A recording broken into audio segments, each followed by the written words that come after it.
একই পরিবারের মধ্যে থাকলেও আমরা কিন্তু সবাই নিজের নিজের জার্নিতে আছি, কিন্তু আমাদের সবার সমস্যাই কম বেশি নিতে হয়। সব থেকে বড় কথা, আপনার দ্বারা যার যেটুখানি উপকার পাওয়ার কথা আছে সে সেটুকুই পাবে, তার বেশি কিন্তু কেউ পাবে না। অনেক সময় দেখবেন যে সংসারে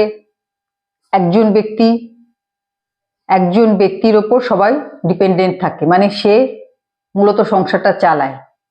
এবার সে যদি অহংকারে ভোগে যে আমি রোজগার করছি বলে সবার খাওয়া পড়া চলছে, তাহলে কিন্তু এটা তার ভুল ধারণা।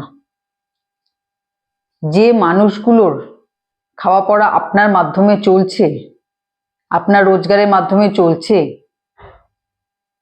তাদের সবার যা প্রাপ্য তা আপনার কাছেই আসছে, সেই জন্য আপনি খাওয়াতে পারছেন, না হলে আপনি পারতেন না। আপনার কাছে ওই মানুষগুলো যার যেটুখানি প্রাপ্য আছে সে কিন্তু সেটুখানি পাবেই পাবে।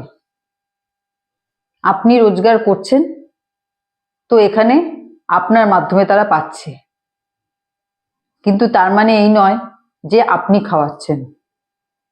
সমস্ত খরচ আপনার জন্য চলছে, তো আপনার দ্বারা যার জন্য যেটুখানি করার সেটুখানি আপনাকে করতেই হবে। তা কিন্তু আপনি কিছুতে এড়িয়ে যেতে পারবেন না, কারণ সেখানে আপনার কিছু লেনদেন আছে যার জন্য আপনি করছেন।